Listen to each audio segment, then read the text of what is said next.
So in today's weekly Jinx video, and for those that don't know, every Wednesday we do a Jinx video here on this channel, whether it's about the lore, the meta, how she's doing in the meta, a certain build, a certain matchup, anything to do with Jinx whatsoever.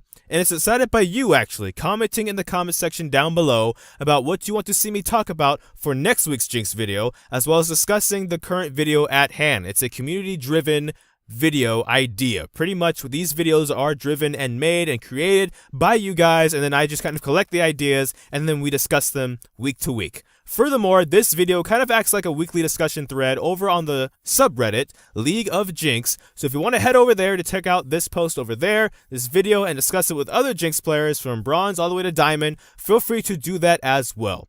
Now for this week's topic, what we're going to be talking about is kind of what we've been doing every 2 weeks, is talking about what we expect Jinx to be like heading into the next patch. This next patch being 7.14.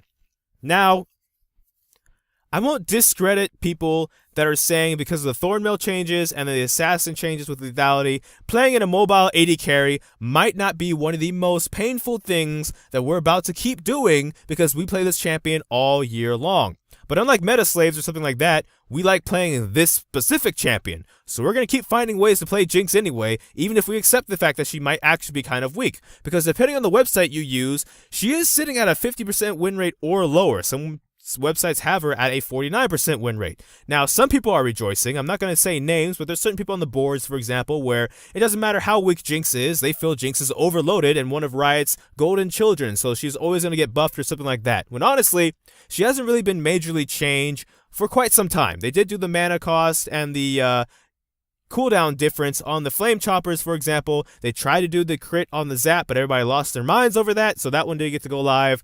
That's kind of unfortunate. Personally, I would have really liked that one, but that one might have actually warranted some OP-ness comments, perhaps. Maybe not. But anyway, I'm getting off topic. The point I'm getting towards is, some people are thinking maybe Jinx it's time to actually buff Jinx. I'm thinking it's more so other AD carries are still just at the point where they're outshining her. Jinx is actually, I think personally, if I'm honest, still in actually a decent spot. I think it's more so a thing of, the Caitlyn's, the Twitch, even Tristana now rocketing to the top. They all just do what Jinx does, but better, and most likely they have more utility or more self-peel than Jinx does, and as such, just pick those champions instead. So I think Jinx, if you still want to play her and pick her, will still work. She still wants to get the items on her. She still will do work. However, the first major change we're going to talk about heading into 7.14 that will affect not just Jinx, but auto-attacking AD carries, period, might make Jinx's, either win rate or playing her a little bit more painful, admittedly, and that is, in fact, the Thornmail change. First of all, there is going to be a 900 gold component, kind of like a starting part of it, to build mainly for tanks that are dealing with things like Fiora, Tryndamere, lifesteal kind of things in lane, to help them with those kinds of lanes. So that won't really affect Jinx directly, because most likely the enemy AD carry isn't going to buy the 900 gold component for Thornmail and sit on it and then eventually even build the Thornmail later on. But then again, people started building Door and Shield in the bot lane. I guess I won't throw that out the window completely as impossible. I just see it as really unlikely though, so we probably don't have to worry about that too much. However, once that item does get built on a tank, it will be probably annoying, especially for auto-attacking AD carries to deal with. Now, however, my counter argument to people who are flat out freaking out about this new Thornmail, or even, bigger YouTubers who are higher elo and also AD carry players who say that this is just going to be a time to not play these champions, I'm going to actually have to disagree on the grounds that Thornmail has always existed. It's always been annoying, especially when a tank gets to build a lot of AD and then build that item last. But as time has gone on, we have always found ways to deal with it. And if you want to keep playing Jinx in this kind of a meta, it's just a matter of still dealing with Thornmail. It's going to be a bit more annoying than it usually is because it's going to apply grievous wounds, which is even going to deny lifesteal at first. But still, if you want to play this champion successfully, it's more about remembering what works well into Thornmail. Ultimately, it's an armor item. You're going to still want armor penetration, and even if it's going to apply grievous wounds, you're still going to want the lifesteal. Now, I've seen some people in the past, I'm not saying you should start doing this, but I have seen some people in the past, by the time they're full build against someone with Thornmail that's also full build, they will build a Bloodthirster for the lifesteal, they'll build the Last Whisper and its item for the armor penetration, and then they'll also build a Blade of the Ruined King for the extra penetration and the extra lifesteal. They just stack on extra lifesteal to deal with the Thornmail's reflection damage, as well as stacking on some extra penetration to help with the armor penetration to punch through all of the armor that tank might have. Now, if it's a Malphite or a Samus. Hopefully your team has drafted some magic damage, which if they haven't, it's most likely leading into the second change.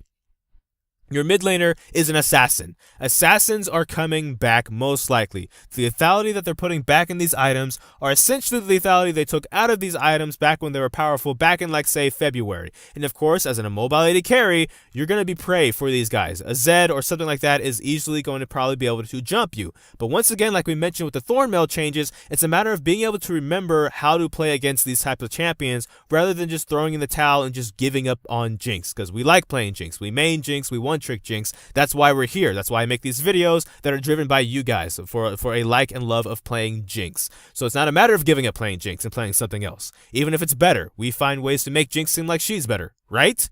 Well then, here we go. Here's some ideas that even I am guilty of using. I say guilty of using because if you ever defer from the normal path, people like to go up in arms and downvote stuff and such, but honestly, I do want to bring light to the fact that Guardian's Angel not only exists, but does build out of a BF sword. Now, I want to bring that up because I think if you can't build triple crit, assassins are just killing you too fast, or the Thornmail item is just too hard for you to deal with, and you can't get even lifesteal yet for some reason, GA does build out of a BF sword. So unlike before where if you build a GA, third item, for example, you were missing out on a bunch of damage even if you got the survivability.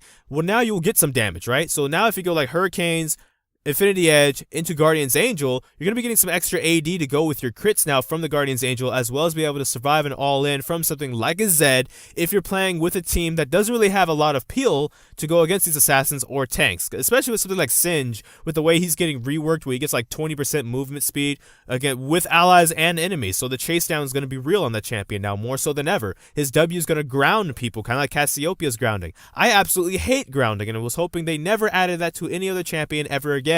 Even though I like Singe. Singe is one of my go-to top laners if I ever have to play top lane. On top of that, peeling in itself, it depends if the meta shifts or not. We are seeing a lot of tank supports coming in. When assassins come in, will we see tanks stay? Maybe, right? Because you might want to play tanks against assassins, but maybe you might see more peeling stuff come back as well, like the Jannas and stuff to protect your AD carries, because you don't want to get killed like that, and Janna might be able to save your life, as an example. And if they don't, well then Guardian's Angel might be an option.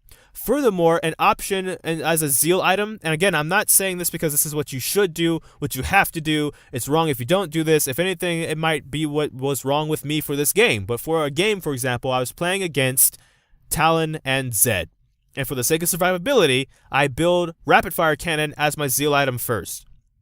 Now, I get it. It doesn't have the great wave clear that Hurricanes does have. But granted, Jinx does have AoE in her kit that was able to make me stay in the game CSing wise and last long enough until I could farm up for Hurricanes later, but then I had Rapid Fire Cannon to harass people from an even further range than Jinx has on her rocket launcher form. So my build, which, like I said, I'm not saying this is a good idea, I'm not saying this is what should be the new meta or anything like that. This is just what I did, and I ended up dying very little, and we ended up winning the game, and it was actually a pretty decent time. Rapid Fire Cannon into the Infinity Edge into the Guardian's Angel. Or now with the price reduction, it can even go Infinity Edge into Rapid Fire Cannon into Guardian's Angel, in which case then you have longer range to harass with the rockets for, and then you have the Guardian Angel in case you get dove and hit anyway. So kind of like a poke champion, or kind of like back in the days when Rapid Fire Cannon first came out and that was what everybody built, or back when Assassins first got reworked in the preseason last year, in which case people built Rapid Fire Cannon just to stay, as far away from Assassins as possible. Again, these ideas are just from my experience and then things I've collected from other people's ideas as well. What I'm saying is not gospel law. What I'm saying is not what you have to do, and what I'm saying isn't necessarily even great. This is just what worked for me, and if you're struggling with what's, the standard way to do things, maybe these are some ideas that might help you out. Again, with the Thornmail, maybe building a Blade of the Ruined King at some point, not first or anything like that, but maybe as an extra lifesteal item, or maybe if you want extra lifesteal and you don't like that item, Death's Dance, just so you can have some extra lifesteal to go behind your armor penetration to survive the reflection damage. On top of that, for the Keystone, maybe if you're still on Fever, which is still decent to take, Fever, I say it wrong all the time, whatever, maybe now's the time where you exclusively go to Warlords, again, for the extra lifesteal and stuff like that. But again, this is a discussion. These videos are a discussion, and it's driven by you guys. So what I'm saying, of course, isn't 100% right. It's just my opinion, and there's a lot of Jinx mains and players out there. So this is the part of the video where you comment with your own ideas and your own thinking about what could be done for Jinx in 7.14? How will she be? If, you know, is there someone's first time playing Jinx or even League of Legends, so they're picking up Jinx, what should they do? Some tips for them heading into this new patch, as well as other things like that. Feel free to like, comment, and subscribe as well, and thank you so much for watching this video. I don't know which video will be next, because life can be quite a mess. So until next time, take care. From the Fire Guy FS, thank you for watching.